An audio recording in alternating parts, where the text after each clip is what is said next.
बांग्लादेश में हिंदुओं पर अत्याचार और उनके खिलाफ हिंसक खबरों के बीच वहां विरोध प्रदर्शन तेज हो गए हैं। पिछले दिनों बांग्लादेश में हिंदू मंदिरों और हिंदुओं को टारगेट किए जाने की खबरें आई थी। बांग्लादेश में गुस्साए हिंदू अब सड़कों पर उतर आए और विरोध प्रदर्शन कर रहे हैं। 10 अगस्त को सैकड़ों लोगों ने ढाका की सड़कों पर प्रदर्शन किया।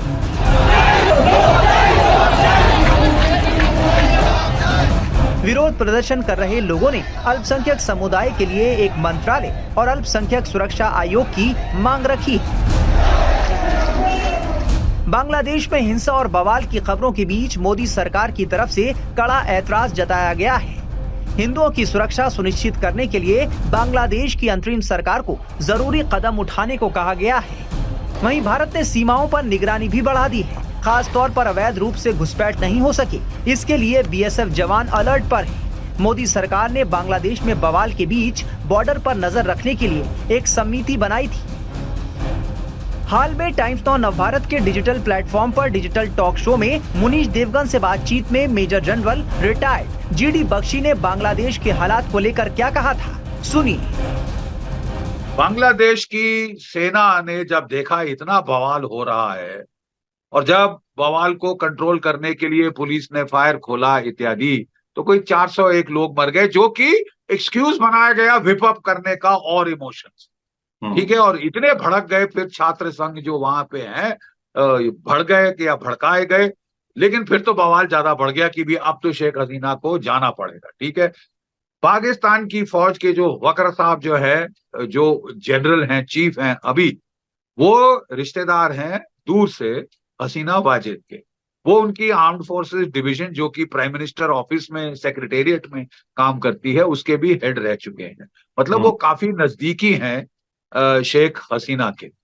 और अगर वो बच के वहां से निकल गई हैं तो बांग्लादेश की फौज का काफी हाथ है कि उनको हेलीकॉप्टर दिया त्रिपुरा आने के लिए, वहां से C-130 उनका जहाज दिल्ली लेके उनको आया वगैरह। और मतलब दे हैव बीन काफी सपोर्टिव इस तक रहे हैं। लेकिन वो आवाम के मूड को देखकर वो अपने खिलाफ गुस्से को डायरेक्ट नहीं कराना चाहते थे, तो उन्होंने अपने आप को डिस्टेंस करने की कोशिश की है शेख हसीना के रेजिम से। वो कह रही है हम हसीना के साथ नहीं है, हम पीपल के साथ हैं, we are with the people, we are with the public of Bangladesh, ठीक है। लेकिन साहब पिछले 3 साल तो उन्होंने फौज हटा ली, पुलिस हटा ली, लोगों ने पुलिस स्टेशन पे हमले शुरू किए, उनको फांसी लटकाना शुरू किया। कितनी सारे लाशें पुलों से लटक रही हैं, बिजली की तारों से लटक रही हैं। बांग्लादेश के अंदर अराजकता फैल गई है पिछले 3-4 दिन, तो बिल्कुल कोई कंट्रोल नहीं है किसी का।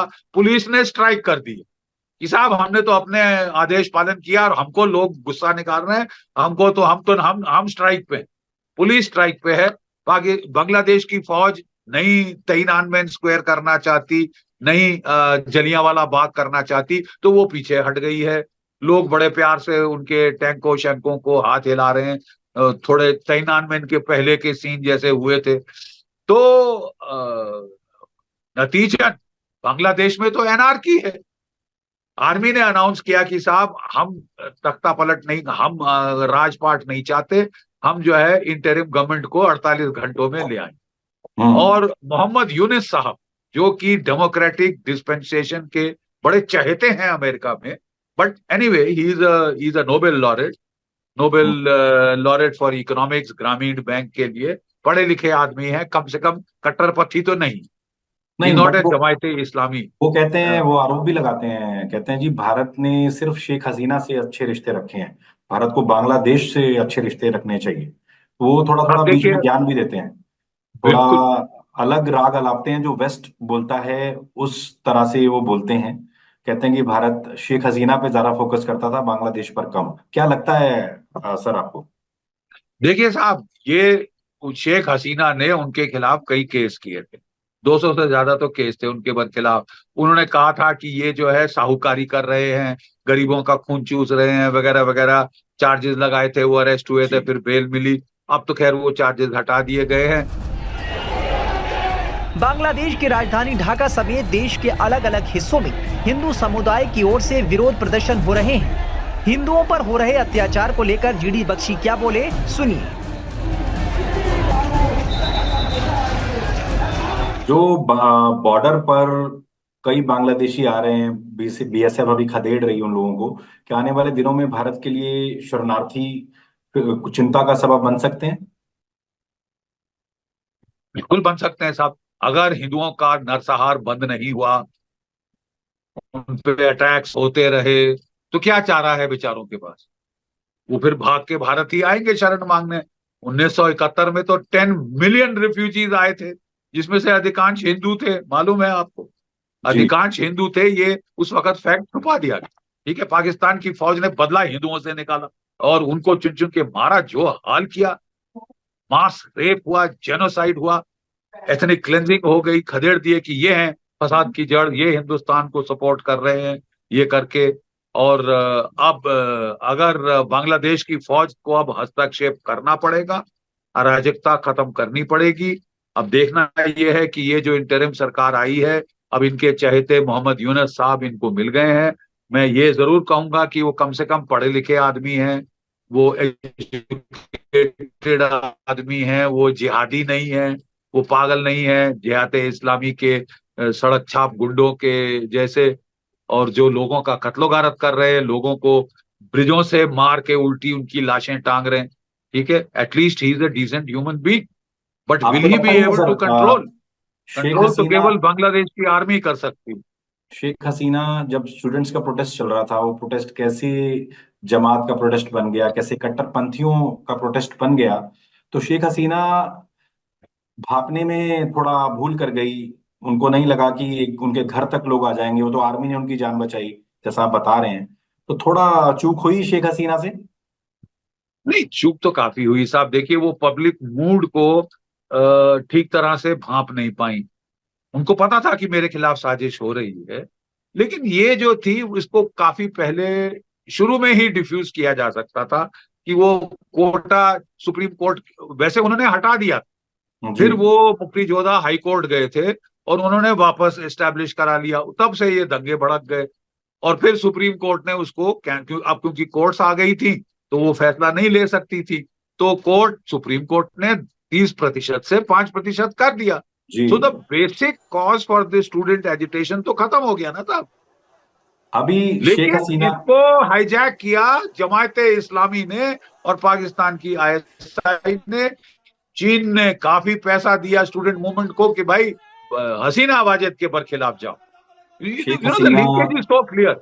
हसीना वाजेद बेजिंग जाती हैं, 5 दिन का दौरा है, उनके साथ बेतकल्लुफी की जाती है और वो नाराज होकर वापस 3 दिन में आ जाती हैं। तो ये तो द रेस्ट फॉलोज ना। अभी the cause effect chain is so clear. जी जी, अभी आपको क्या लगता है, शेख हसीना को इंग्लैंड लेना नहीं चाह रहा है, अमेरिका पीछे हट रहा है, तो क्या उनके लिए सबसे सेफ जगह भारत ही है? देखिए साहब, अगर अमेरिका ने कू कराया है तो वो क्यों लेगा? अगर लंदन में जियाउर रहमान की बेगम के, खालिदा जिया के लड़के के साथ मुलाकात हो रही है, साजिशें हो रही हैं, तो वो क्यों लेंगे? उन्होंने तो तख्ता पलट किया है। वो बेचारी सिर्फ वहां जाना चाहती थी कि उनकी काफी फैमिली वहां पे है, अमेरिका में है एक्सटेंडेड फैमिली, फिनलैंड में है। तो ये ही चॉइसेस थी। UK number 1, America 2, Finland 3। America और यूके ने तो साफ मना कर दिया है। अब सवाल रहा भारत का। मुझे एक चीज समझ नहीं आई, हमने तिब्बत के दलाई लामा को शरण दी है कि नहीं दी? जी, ऑन ह्यूमैनिटेरियन ग्राउंड शरण दी है कि नहीं दी? अगर दुनिया भर उनको ठुकरा रही है, वो भारत की उन्होंने इतना सहयोग किया भारत के साथ, तो क्या हमको करना चाहिए? तू कौन मैं कौन? अब आप सत्ता में नहीं है तो दूध से मक्खी जैसे बाहर तो नहीं कर सकते ना। कोई देश इतना अनग्रेटफुल नहीं हो सकता, कोई देश। बता दें कि मुस्लिम बहुल बांग्लादेश की 17 करोड़ की आबादी में हिंदू 8% यानी करीब 1 करोड़ 35 लाख है। बांग्लादेश में पिछले करीब 1.5 महीने से विरोध प्रदर्शन हो रहे थे। आरक्षण को लेकर बवाल मचा था। 5 अगस्त को इन विरोध प्रदर्शनों ने हिंसा का रूप ले लिया और एक ही दिन में करीब 100 लोगों की जान चली गई, जिसके बाद वहां राजनीतिक संकट गहरा गया। शेख हसीना को इस्तीफा देना पड़ा और आनन फानन में उनको भारत आना पड़ा।